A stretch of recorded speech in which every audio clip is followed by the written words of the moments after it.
Mark సువార్త 16వ అధ్యాయము. విశ్రాంతి దినము గడిచిపోగానే మగ్దలేనే మరియయు యాకోబు తల్లి అయిన మరియయు సలోమియు వచ్చి ఆయనకు పూయవలనని సుగంధ ద్రవ్యములు కొనిరి.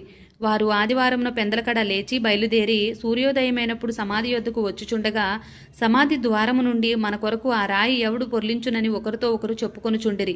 వారు వచ్చి కన్నులెత్తి చూడగా రాయి పొర్లింపబడి ఉండుట చూచిరి. ఆ రాయి ఎంతో పెద్దది. అప్పుడు వారు సమాధిలో ప్రవేశించి తెల్లని నిలువుటంగి ధరించుకొని ఉన్న ఒక పడుచువాడు కుడివైపున కూర్చుండుట చూచి మిగులు కలవరపడిరి. అందుకతడు, కలవరపడకుడి, సిలువ వేయబడిన నజరేయుడగు యేసును మీరు వెతుకుచున్నారు. ఆయన లేచి ఉన్నాడు, ఇక్కడ లేడు. వారు ఆయనను ఉంచిన స్థలము చూడుడి. మీరు వెళ్ళి ఆయన మీకంటే ముందుగా గలీలలోనికి వెళ్ళుచున్నాడనియు ఆయన మీతో చెప్పినట్టు అక్కడ మీరు ఆయన చూతురనియు ఆయన శిష్యులతోనూ పేతురుతోనూ చెప్పుడనెను.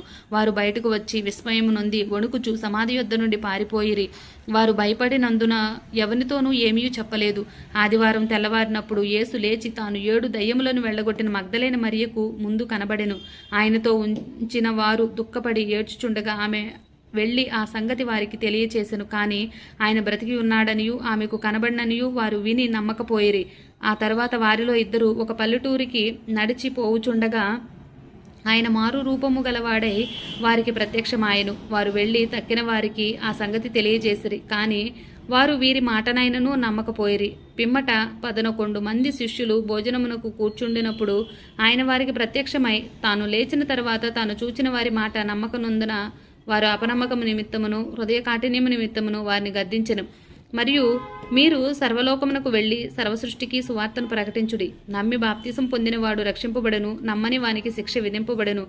నమ్మిన వారి వలన ఈ సూచక క్రియలు కనబడును. ఏవనగా నా నామము దయ్యములకు వెళ్ళగొట్టును, కొత్త భాషలు మాట్లాడుదురు, పాపములను ఎత్తి పట్టుకుందురు, మరణకరమైనదేది తాగినను అది వారికి హాని చేయదు, రోగుల మీద చేతులుంచినప్పుడు వారు స్వస్థత నొందుదురని వారితో చెప్పెను.